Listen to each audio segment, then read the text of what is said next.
Hello, everyone. Welcome to our discussion today about driving repeat business, the 5 key referral relationships for moving and storage companies. We're here today with Tony Lale, partner here at Fannit. He has helped hundreds of businesses scale their companies and has a particular fondness for helping moving companies. Welcome, Tony. How's it going? Oh, it's going fantastic. How are you? I'm looking forward to this, Isaiah. We have a lot of conversation going about a bunch of different things, so I'm happy to have this one. Excellent. Well, we're happy to have you and we're excited. All right. Also, Isaiah, if you would like to introduce yourself as well. Oh, yes, absolutely. Thank you, Jackie. Yeah. I'm Isaiah Morgan. I've been in digital marketing space for coming up on 7 years later this year. So, I definitely have experience with moving companies for relationships as well. But, Tony's your expert here today, but I'll definitely be chiming in and offering some advice where I can. Love it. All right. So let's dive in. First of all, why moving companies and what is it about them that you like? Well, personally, in the last 3 years, my wife and I and son have moved 3 times because we built a new house. So we sold the old house. And so, on a personal level, I've just got to know a moving company. Also happens to be one of our clients at Fannit. But the one thing that I noticed when I talk to more and more moving companies is some of them kind of don't see themselves as professional. And, Fannit is all about helping entrepreneurs. So they're very entrepreneurial, but they don't see themselves as professionals. And I was like, if you do this hard work for a living, you are professional. The problem is, and so I want to help those people. I want to watch those people grow their businesses. I want to see themselves as professionals that they are. I mean, they're moving people's homes and lives when they wrap everything up and pack it up and move it and unpack it, and there's various things that different movers do, but it's a critical service. Do you think that them not seeing themselves that way holds them back from exploring different referral marketing? Yeah, most of them are transactional. Where do I get my next lead from? And when that lead comes in, how do I give them a quote quickly and effectively? And then how do I win that moving job and do the job, do it well, and do that thousands of times a year, multiple thousands of times a year. And so that's where they're geared to do that. And that's what has got certain moving companies to a place where they're growing. And so but there's another level they can unlock when they start seeing themselves as a professional in what they do, because they can connect with other professionals that are on the front lines of these life-changing transactions, buy or sell a house, maybe you acquire a rental property, you're in real estate, you run a senior living facility. So all these different scenarios or situations that require movers, they need to have those relationships. And I can't remember who said it, but it's like your net worth is as big as your network. I'm butchering that, but I think that's pretty dead on. That is something that, I think these moving company owners and the ones who are doing it, and there are folks who are doing it out there that I meet, it's like, oh man, keep going, because there's multiple ways to grow these moving companies. And Tony, speaking of that self-image, do you kind of maybe a question some of these company leaders might be having is, are there plenty of other professionals, potential partners that see them as those professionals that maybe they don't see and would be definitely willing or open to that relationship? Are they out there? They definitely are. And one of the things that happened to all of us was COVID. And, you used to network with other professionals. You used to go to networking events. They'd have specific, and they probably still have them, but COVID kind of squashed the whole, let's go someplace to network. Now there's big national and regional events, and that's coming back is back. But like a lot of things, COVID changed the way everybody does things, and people are so busy.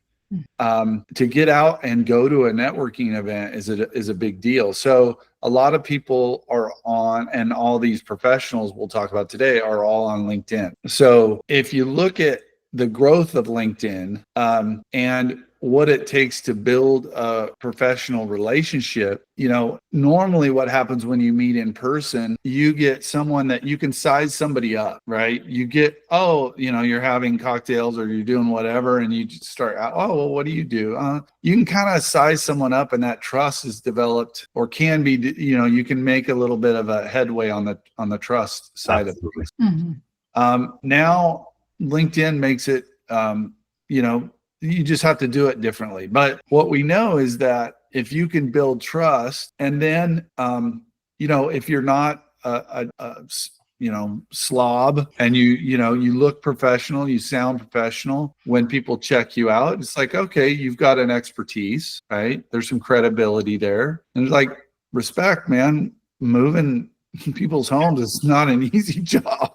No, it is not. No. So if you make it look professional, and you do a professional job, and you see people online, giving reviews, and if you were to meet a mover, owner of a moving company, or let's say for the larger moving companies, they have local sales reps. If you meet one of those, you start to develop that understanding of how valuable they are. And when you start to do that, that doesn't just happen in a transaction. Those things are built over time by sharing information. In some cases, it's I golf a lot, so I'll take people out golfing or do whatever, and you get to know human beings. And what happens is their ability to commit to do something with you, refer business to you, and follow through on it. They need to see that. And then pretty soon you become a valuable part of their network, which is their network. And we'll talk a little bit about expectations around referring moving companies and what these professionals want, and then some of the things not to do. But again, it's kind of this cycle that what's Carnegie say? Like, trust, and I do business with people I like, trust, and respect. Human beings are like that. So how do you do that in this digital age? And that's what we're kind of talking about. How do you do that? But you first have to see yourself and your people as professionals, as an extension of other professionals who refer you. Absolutely. Someone worth networking with. Absolutely. Mm-hmm. Yeah, that's right. Is it worth my time to get to know you? Yeah. You kind of talked earlier about like continuing to chase leads and focusing on that transactional part. Can you kind of like explain what you mean when you say that most companies focus on the transaction and not so much the relationship? Good question. So you're looking at here where a professional relationship takes time to develop. Being trusted and respected and valued and included doesn't happen overnight. But so you have to develop a system and a process for that. But if you look at when I am going to move my house and I'm looking for somebody to help do it, I'm searching online, I'm on my phone. I'm like, oh, if I've never moved before, I'm looking on my phone. I'm like, oh, well, so I might be looking at, or I might see a commercial on TV for like pods or, and then you go down the road of getting bids and trying to figure out and learn, why does this company charge this? And why does that company charge this? And so you have to get some education. But all of that, the good movers have that all online, and you can be found. Or I might be a person that click on an ad that sees a good deal. Oh, I can save 10% because I move on a Wednesday.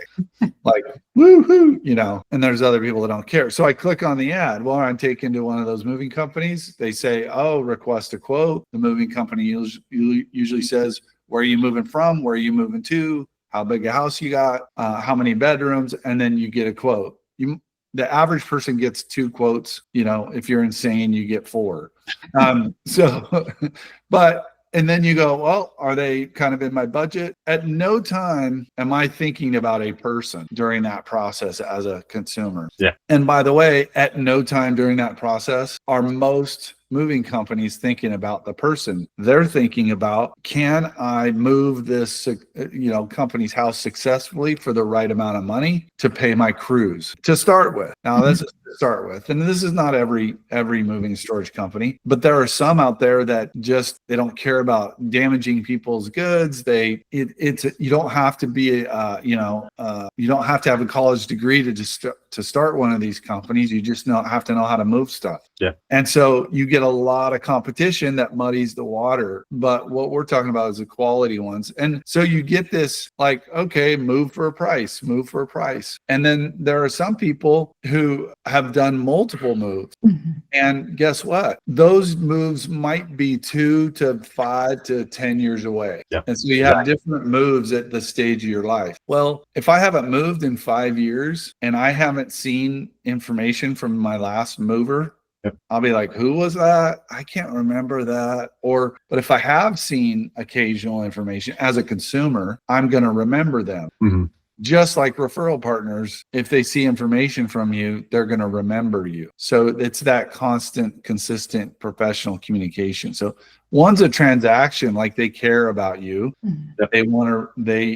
They care about your clients. It's a relationship. Hey, if I'm a real estate agent, if I'm a professional that refers movers, I want to know that other person cares about the relationship that I have with my client that I just referred. I don't want them to be hit up with, earn 10% off or I want to make 100% certain that they're going to take care of my client like I do. Mm-hmm. Versus a consumer on the transaction side is more like, oh, I paid you to move on this date. Here's how many, I've seen a couple of years, maybe.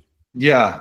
Mm-hmm. Yeah, that's a really good point, Tony, about like they have to be sure to trust you as well, because that reflects so bad on them if their client has a bad experience with someone they've referred. That's right. It's a fine line. Yeah. We'll get into it a little bit, but it is a fine line, and that's why relationships are so important. Mm-hmm. Because if you have a good relationship with a moving and storage company, especially the owner, yeah, it's like I refer you. How many things a year? Maybe it's probably a good thing that you're taking care of them. I love that you take care of them, and maybe you take me out golfing or something for me. Which is true. Like, I don't yeah. know. If you did a referral from someone you trust, it means so much more. You don't like do all that Google reviews, checking as much. Like you're like, I trust this person. I trust who they say. Yeah. And and then they're kind of, when they get referred, when they look at the moving company that was referred, mm-hmm. they're spot checking. Mm-hmm. Do I notice any inconsistencies? Mm-hmm. Like if I check out their website, because I know my wife's going to ask that I did. I don't care if so-and-so referred them, it's like, do they know their stuff? mm-hmm. I can spot check and go, yep. That's part of it is if you don't have that authority as a moving and storage company, no one's going to refer you. So, it's kind of a chain of events. You have to have authority. You have to be ready. Oh, yeah. To take on referrals to do this. So, for those moving storage companies out there that are smaller and just getting started, leverage Fannit to get your lead flow going with paid Google or paid Meta, good site. All of those have a nice looking web, like do all of that first and get your lead flow going before you take this on. Now, I should say you could always start this stuff, but, this referral marketing stuff, but it's going to help if you have the other stuff tight. Absolutely. Mm-hmm. Absolutely. And potentially, with these smaller ones, they may have that just innate or built-in ability, like most smaller companies have, just to have that extra touch with those clients of those partners and just really strengthen that, build that trust and strengthen that relationship. So yeah, if they have that other stuff tight, I think that is definitely a great opportunity for them to build some value through these relationships. Yeah. What else you got for me? Next slide. 1.2 billion members. It's a big number. It is a big number. So you look at between 2021, 2022 and now, it's quite the growth. COVID helped LinkedIn like crazy because all these professionals, and now it's just a giant database of people's businesses, their business profile. Mm-hmm.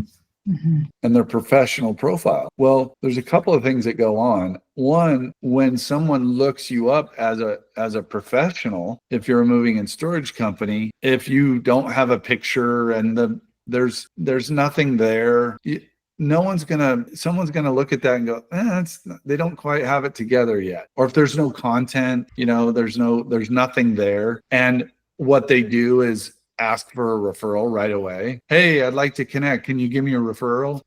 Well, I have no idea who you are. So there's ways to go about it. But the fact of the matter is, all these professional referral sources that are the top, we know are the top for moving companies, are out on LinkedIn. Mm-hmm. That's just fact. Yep. So you always want to hang out where potential referrals, hang out. It took me a while, but I use LinkedIn now almost like Slack or chat, because the network is so big, and over time it just makes it easier to connect. And then I also connect with people via email. And so there's, how do you build that quadrant that we talked about in professional relationships? Trust, respect, inclusion in certain deals. Well, you can keep track of what people talk about professionally on their LinkedIn profile and see what they're interested in. Having to stay in touch. One way to do it. Mm-hmm. Yeah, Isaiah, you probably also, I assume, have LinkedIn as well. And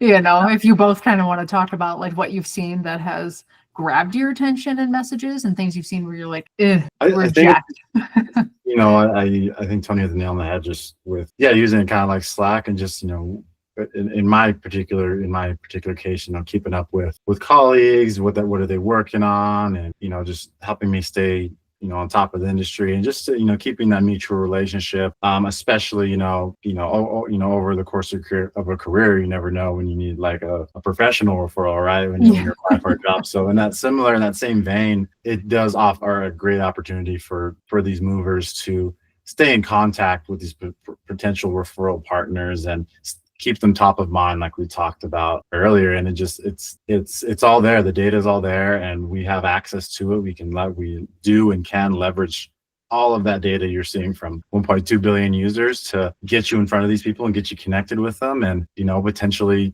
getting a really lucrative partnership from it. Yeah, I think it's kind of like email. Everybody gets a lot of emails. Mm-hmm. Oh, I can get you leads, or we do marketing. Yep. Or, like we all get emails, and then every now and again you see one and you go, oh, that's interesting. Yep. Because it hits you at the right time. Yeah. So we know that works. Oddly enough, funnily enough, email still works.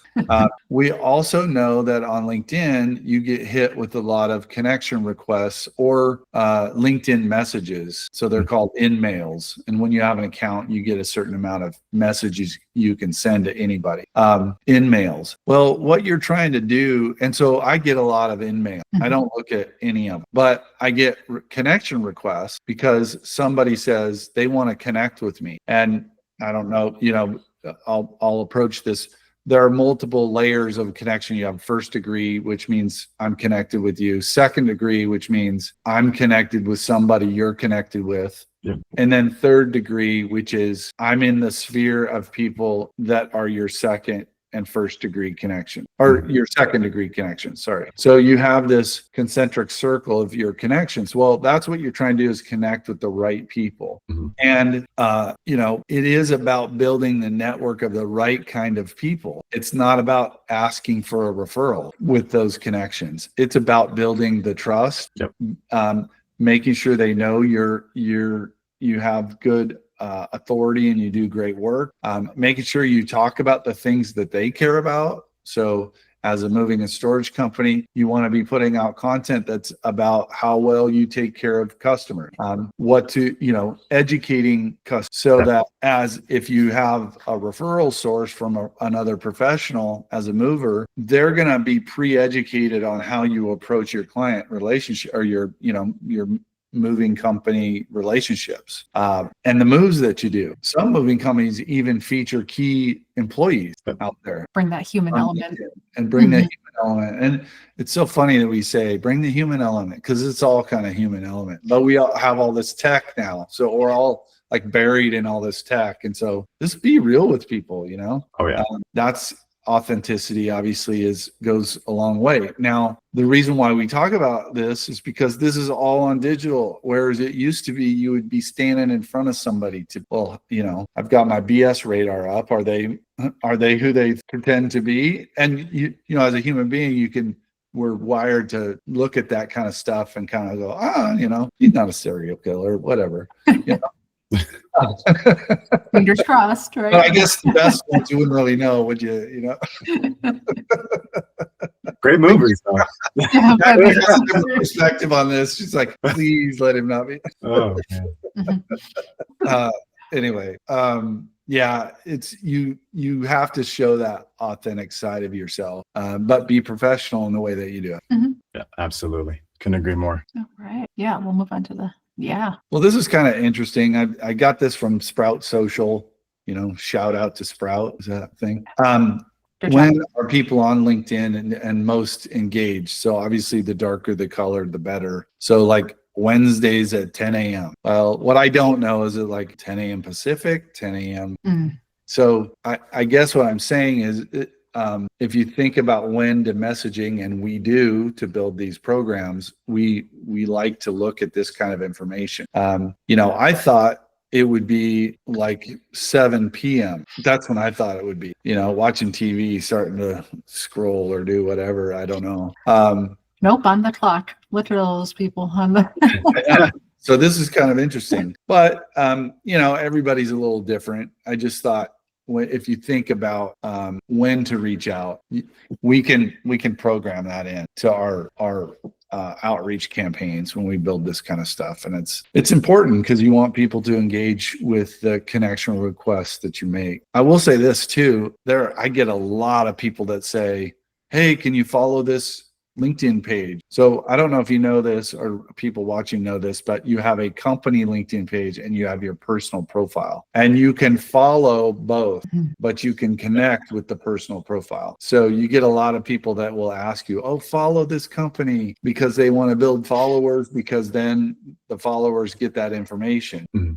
Well, if you have referral partners, you definitely want to follow them, but you don't just ask them before you know, it's just not, it's kind of like it's the coward's way out, you know, they're just like, oh, I'll make this LinkedIn connection request. And they might say yes, because they want to build their network, which happens. Yeah. It completely happens. But if you're trying to build a network as a moving and storage company, the professionals that we're going to be talking about are the ones you want to do it with. Yeah. By the way, we should talk about this. You can have referrals from your existing client base. Those tend to be more transactional. Like, hey, if you refer somebody, we'll give that somebody $100 off or $250 off their next move, or 15% off of their next move if they move between on a Tuesday, Wednesday, or Thursday, because middle of the week moves don't get a lot of action. So during a certain time of year, you know, those work too. We're not talking about the customer referral, although there's ways to do that, to get the referrals and reviews. That's a little bit separate. What we're talking about is reviews from professionals that are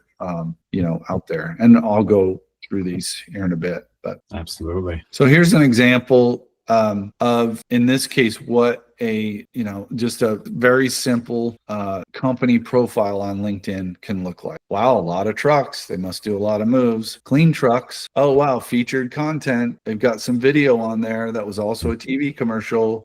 There's some things that I see that make me believe that this is a very reputable company. Real people on there, you know. And I love that you showed this, because I think some people think it has to be such a big, not a production, but like you better have the best photos you've ever seen. Like, you know, and this is just like a real example. Someone could make this with their iPhone just to start, just to have something to show. Yeah, you don't have to do craziness. But I will say, if you do video, you want to make sure you have good sound. True.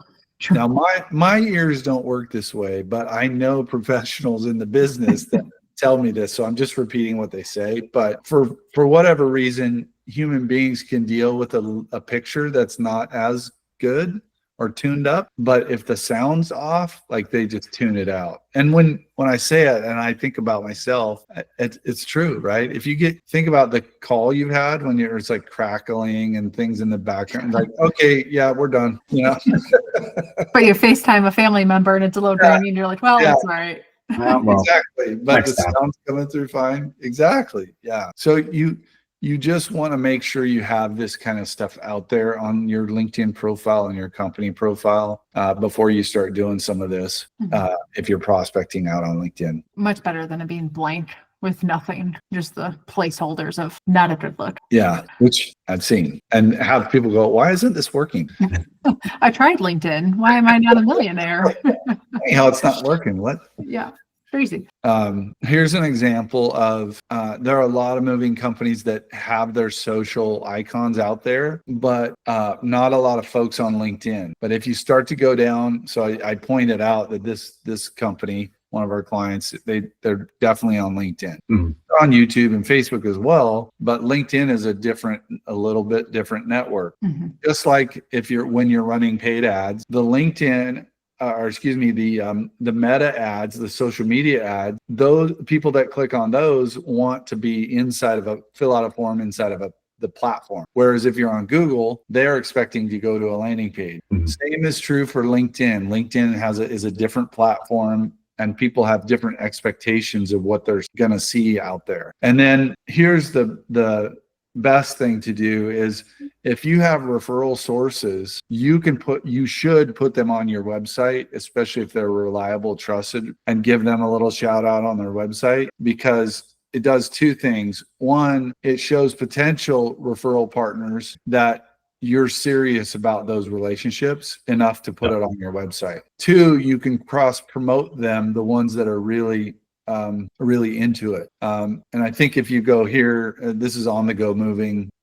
This is something we did for them, and it really just cements that relationship. And that's one of the keys to getting repeat business. And so I just show an example of that. So you can think about, this isn't just, hey, give me a referral. This is a system, a process that you have to invest in if you really want it to pay off. And it does. And I think that's a great point, Tony. This isn't a one and done, like put a little bit of effort and kind of wait around. This ongoing process and ongoing effort, like you said. So, but it can and does pay off in the long run. Yeah, it's almost like it used to be. You're like, oh, I gotta invest time in taking a shower and getting dressed and going out to this networking event and putting on my best face and Business cards sometimes. Just got done with work. You gotta go do this.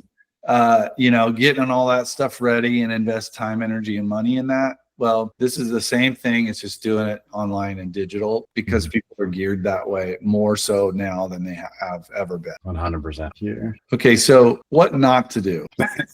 There are folks out there in the moving space that have affiliate program, or they call them partner program. Mhm. Earn money. I will tell you 100% without a doubt in my mind that most, and when I say most, I'm like 98.8% of professionals out there who earn a good living at what they do in these 4 top referral sources, they're not going to refer you as a moving company because they want to earn money. Mhm. It's not what they don't want to work for you. An affiliate is somebody who works for you. Yeah. And it's very transactional. Oh, I refer business and I make money. Well, if you're a professional in one of these top 4 areas that we're going to talk about, and you have to do this to earn money, then you're not really, we don't really have your game together, but it could, as I say that, and you're just starting out and you're trying to scrape together 2 nickels to make a dime, as they used to say.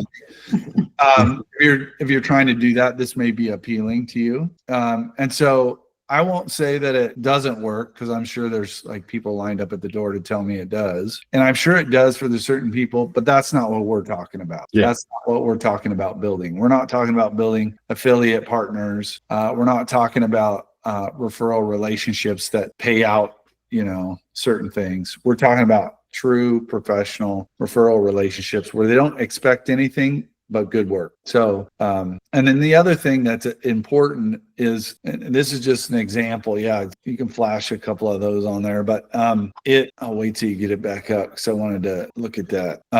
So if you go to that next slide, having a scalable process. One thing that happens when they go, some owners will of moving and storage companies will go, oh, I need to get on LinkedIn. I'm not ready to invest, but I'll get on LinkedIn, and maybe tune up my profile a little bit, and it's okay. And then I'll get up. Well, guess what happens to moving and storage companies and the owners that are that are at this point where this process could work. They find themselves with time when it's not in season, and when it's in season, they have no time. And so that promotes inconsistent communication. With a process, you get to have consistent communication even when you get busy. That's what a real scalable process is about. If you're a moving and storage company owner out there and you have run that business, you understand it is like the world is on fire and then crickets. and that's when everybody gets nervous. So building a good referral network is a consistent thing that you do year round if you have a scalable process. And this is just an outline of what it looks like when we build out processes for our system, for our clients, where you have on network. What I mean by on network is on LinkedIn. And then you move those relationships to off network into your CRM database, into a segmented list that you're then communicating with. So you have those two elements of always being in front of and building relationship and trust. And then of course it's all about, well, what kind of content are you sharing? How do you introduce yourself? How do you get connections? That's the thing we bring to the table, but you have to have one of these. And so doing it, you have to commit to this. By the way, I think Isaiah, earlier you mentioned, hey, there are some moving and storage companies that are just starting out, maybe a few trucks, and the owner is just good at network. Like it's in their DNA. And those folks, it's almost like you can't teach that. Yep. They have a system that they constantly work, even if it's not something like this with the tools and stuff we have, but they have a system that they constantly invest in and work at all the time. And that's what makes them good at it. I've talked to some owners of moving companies that 40% of their revenue comes from their referral base because that they're into it and they figured it out early. So having a scalable process that works year round is really critical. And just looking at that, like how much time that would take to do manually, like or without an agency or with someone without helping anything. Even just to build it. Let's just say without help. Yeah. And Tony, I guess I would be curious, because this is a lot and it does seem maybe a bit overwhelming. What does that help look like, from, Fannit or whoever is helping them, or, what does that kind of look like, and what kind of like effort investment are they going to need on their end? Well, I think there's like 3 pillars to this. And the first one is, if you're on LinkedIn, finding and locating and using some tools on LinkedIn Sales Navigator that allow you to build lists, right? And so there's some time we spend on building lists. Also, once you have those lists, you have to reach out and make connection requests. So there's another tool that does that. So you have to have the right tools to do it. But then, and that's where you're getting connection requests and people accept them. Now, what do you say after you get the connection request? So it's building copy throughout this communication. So there's finding and connecting with the right referral partners. The second thing is making sure that once you make connections on LinkedIn, you're communicating with them, but you also move them off LinkedIn into your CRM database. Now, if you don't have a CRM database set up for that, like it could be like a Go High Level, or I think there's one Move Pro or Service Titan or Jobber, or like something that has email and text communication capabilities and automation, workflow automation capabilities, whatever that is. So then you're moving these people into your database, segmenting that database so you can communicate properly. And that's kind of the light blue right there. And then what you also want is long-term nurturing. So, but what do you say in long-term nurturing? So instead of just like, oh, I got to come up with something every month or every quarter or whatever, and we recommend every month. No, there's an interview process where we look at things like culture, what you care about, how you handle moves, and that content fills up those emails that are sent out.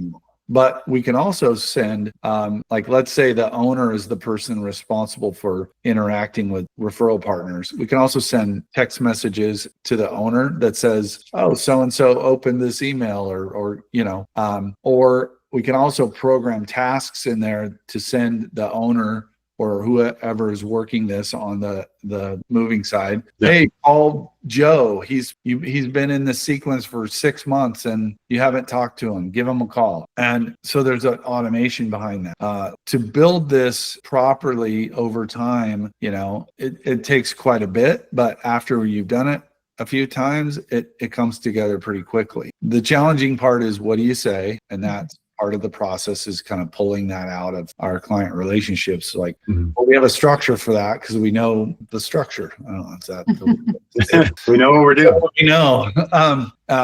That's why we're professionals. But so what you're typically doing as an owner, or sometimes it might be like a local sales rep for a city or two, location or two, is you're typically if you don't have an assistant as part of what you have us do, you're typically answering, 2 to 3 messages off of your phone that come from LinkedIn. When someone connects, LinkedIn will let you know. If someone messages you, LinkedIn will let you know. And then as you build your list, you also might be answering emails here and there. And that's where you get conversations happening, right? And then when they follow you, you also, there's a part where you put content on LinkedIn, and your followers see that content when they look at LinkedIn. So there's lots of levels and ways to do it. But it's pretty extensive, but this is the thing that you have to do it year round with multiple referral targets if you're going to get some serious revenue out of this and serious opportunity. It's about building that network,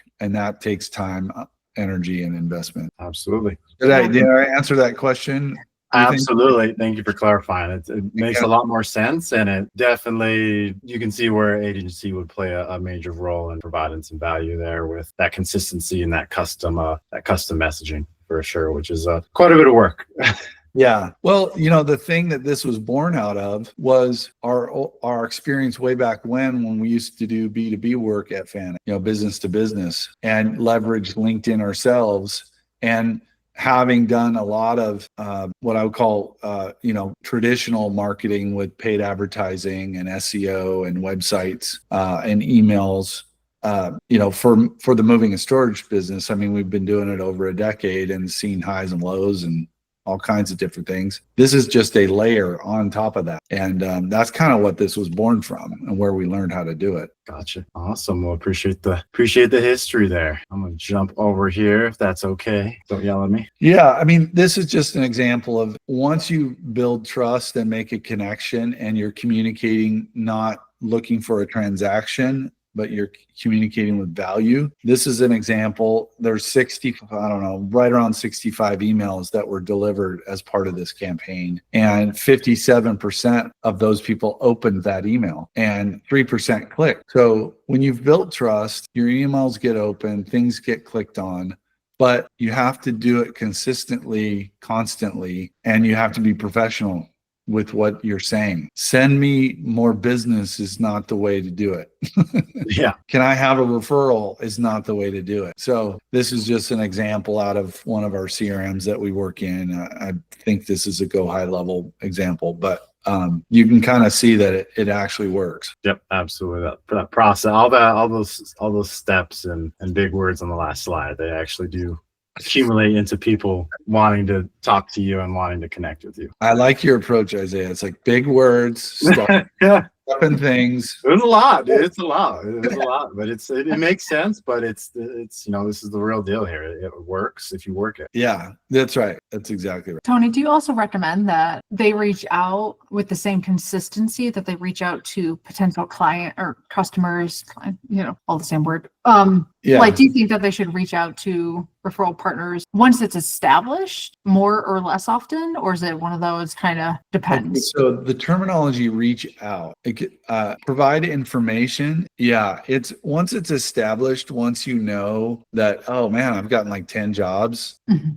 They could always opt out of communication that you send out, but the kinds of information that you're sending out with these things are community based. So, hey, it's the Blue Angels are in town again. We love it. Here's some shots of our crew, or you make it uniquely you, or you know, we after about a year of getting an email every month, you're like, how much of this can we talk about, or do we do the same thing every year? That's when you transition them into a new list. So your email list for your customers is and referral partners can ultimately be the same thing, because you want your past customers to know this stuff about you as well. Hey, we won an award.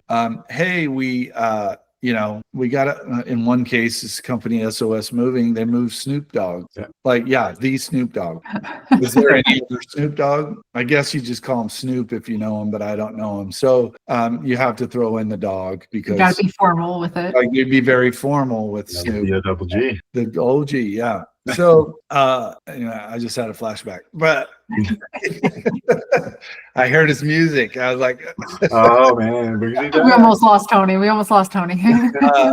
but where was I going with that?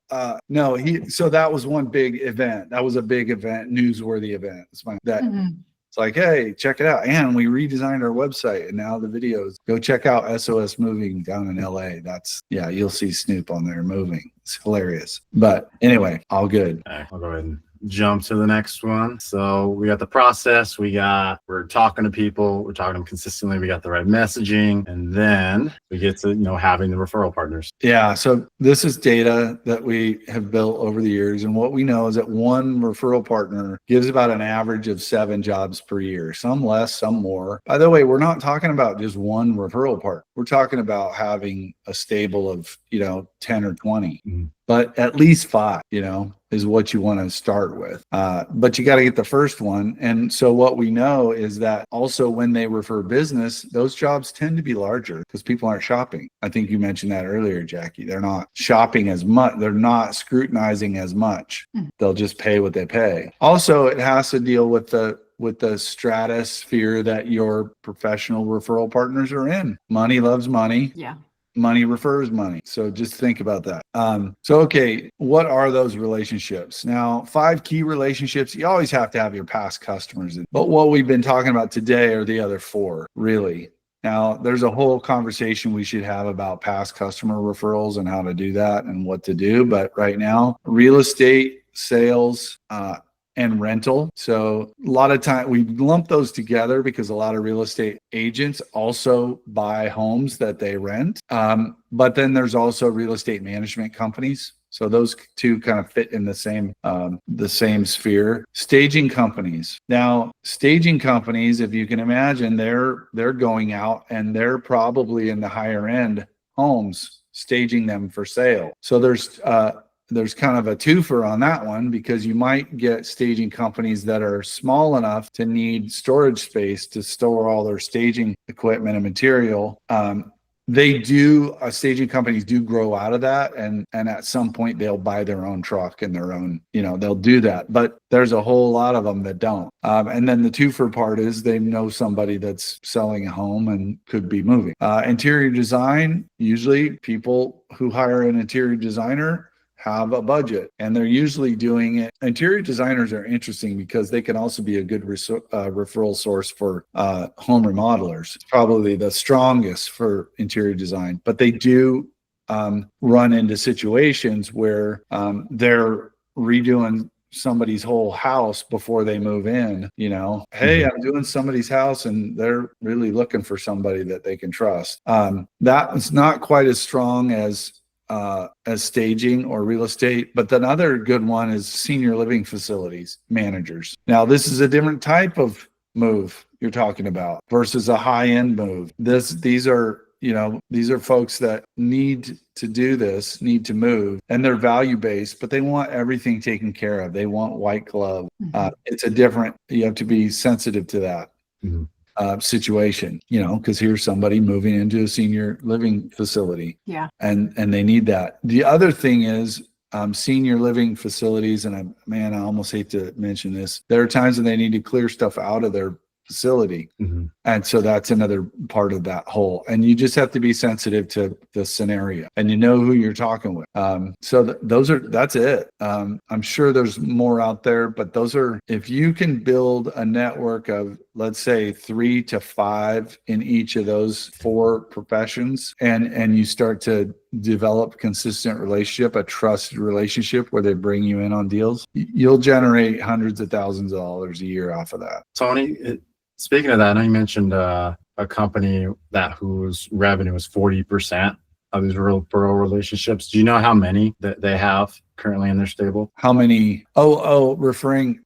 They are down in Arizona, and they do a lot of high-end real estate and high-end senior living facilities. Mm-hmm. So remember, there's a stratosphere of economic strength that you can live in, and they just went after the highest of high end. So they're I don't know exactly how many referral partners, but they focused on those two. I know another company that is in the moving space, but all they do is packing and unpack, and their biggest referral partners, senior living facilities. Okay. So they come in, pack everything up, label, they're organized to the hilt, and they actually, and this is another interesting take on it, but they actually hire moving and storage companies. They do all the packing and unpacking. So they've got everything packed and organized. They know where things are going, and they hire the movers to go lift it all, put it in a truck, move it there, and then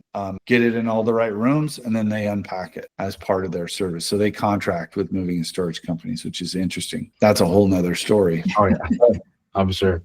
But it gives you an idea of what is expected at the high end. Yeah. If you're just a moving company and you're working for senior living, facility managers, and you don't know how to pack and unpack and organize, might not be a space for you.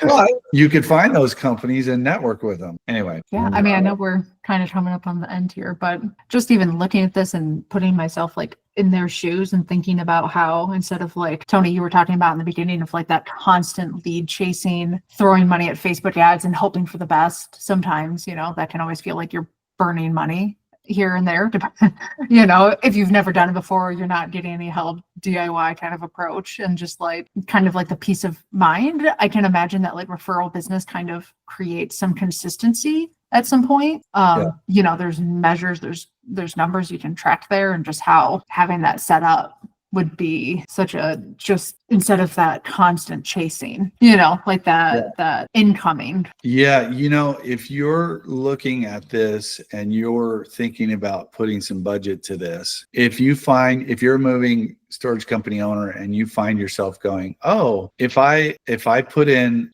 X amount, how fast can I get new business out of it? Mm-hmm. That is a smart thing to do as an owner of a business, but expectations should be, how fast can I build relationships that then give me what I know is coming at the end? It's just a different mindset. It's a different note on the piano. Mm-hmm. It has a different purpose. And if you don't approach it that way, your expectations are going to be, I give up. It didn't give me a lead in 10 days. Yeah, there's no click-through rate. You can look at obsessively every morning, refreshing it every morning, hoping for, Yeah, you have to want to be the person that has a valuable referral network. But having that system is the real engine behind it. That's right. Mm-hmm. And I think that's why I said, hey, why don't we talk about learn how to create a marketing budget? Because part of what you have to do is think about where you're spending your money and what your expectations are with the money that you're spending. And am I ready to spend this money because it's an investment? If you think about the Robert Kiyosaki cash quadrant, am I being a good investor for my business that I operate? Yeah. And that's what we could help do. And there's all kinds of things, but going through the process of creating a marketing budget, if you've never done it before, is critical if you really want to scale your business. And moving a storage is no different. And knowing where to, what's the highest priority? What's the best next place I could put it? Yeah, exactly. Instead of just throwing it into a black hole and hoping for results, like sitting down and doing the math and the ROI, which is not always easy. Yeah, and it's pretty much what you said, Tony. It allows you to see, what can I do? What should I do? Maybe the bigger question. And, with something like this, this a longer term strategy that could turn into, like you said, Jackie, kind of a lot more peace of mind in terms of business coming through the door, and however much time it takes. So am I ready? And a marketing budget would definitely help you answer that question. Yeah. I put my email up there. If someone wants to, I don't know if someone's watching this and they or listening to it, later or now, and they just want me to send them the budget worksheet, I could totally send them that. And whatever. It's all about helping people out there, and especially in the moving and storage space. It's a rough enough job as it is. Can be feast and famine, and it's just hard ass work. For my last move, I hired the guy I had hired the summer before, and each time I tipped him like 25% because he was just great. Yeah. Didn't break my stuff. You were just a good, trusted guy. And I was like, Right. I'll pay you anything. He was like, my rate went up. I was like, okay. I'll budget harder. Like, just when you have that trust, it's like you can't put a price on that, really. Yeah. I'm about to learn the value personally this weekend. This is probably the last time I'm moving by myself. So I say it every time, right? I'm like, this is the last time. Start a savings bucket. That's what I did in my last move. I was like, I know it's coming. So, well, and we all, at some point we started with a duffel bag and a pillow and some blankets, and the mattress you left. You're like, I'm not taking that. And then you moved up. I know, on the phone call with some guys, my one pillow and my trusty, right, my trusty TV. Pillow. You don't leave your pillow. I mean, come on. Oh man, good stuff, guys. Good stuff. Well, how do you think some of these moving companies started? They're like, look, a bunch of guys helped my cousin move. He tipped me $100. Like $100. Whoa, I could probably. And now, next thing you know, they're making $1.5 million and going, how do I spend this so that I don't, that I keep this thing rolling? Yeah, absolutely. Mm-hmm. Yeah. Anyway. Well, hey, I really appreciate you guys setting this up. Yeah. Thanks for coming and sharing your expertise. I know we could get you talking this would be a 10-hour webinar. Yeah, we appreciate it, Tony. Really do. Thank you. Yeah, and thank you, Isaiah, for also being on. Oh yeah. We did though learn. What did we learn? We learned that Snoop Dogg, like, if you can hear his music in your head, like you were born in a certain time. And rubbing 2 nickels to make a dime. Now it's like rub $10 and make 100 at this point. Right. We're all That inflation. That's what we should do. Like, start a little fire. Awesome. Well, thank you guys. And for anyone watching, we will have this up on YouTube for anyone who wants to do a little recap of it. Get that QR code. It's probably hard if you're watching, but we'll send that out. So we also put them out on the website too, right? Oh yeah, the website. I mean, honestly, it goes so many places. Instagram, mentioning LinkedIn, it goes on LinkedIn. So yeah, right. Actually, Isaiah, could you go to the website? Could you share your screen and go to the web? I want to show this where people can go get those, because we do have some other ones out there. Absolutely. Especially for moving and storage companies, we do have some other. Straight to YouTube is the best way, but if you wanted to check it out on the website, just go to Learn. I think it's under Learn. Oh. Yeah, and then all on-demand webinars. Yeah, there we go. Yeah, quite a few. Oh yeah, that's right. The one on running paid advertising, that was a good one with Chris and Natasha. Very relevant. Yeah. Okay. Excellent. Awesome. Well, thank you guys. And Isaiah, enjoy your move. Thank you, anyone who watches this now or in the future. Isaiah will be available as a client coming soon. Yeah, you give me 1 year exactly, actually. I didn't even tell you guys this. I didn't even tell you guys the story about when we hired our first mover, one of our clients, and I said, hey, let's film some commercials and some video over at our house. And we brought them over the house and all that. It was fun. It was a blast. Always appreciate a good one, Yeah. Anyway. Awesome. Later. Well, thank you guys. Bye, Have y'all. a great Thursday. Bye, See ya. everyone. Bye.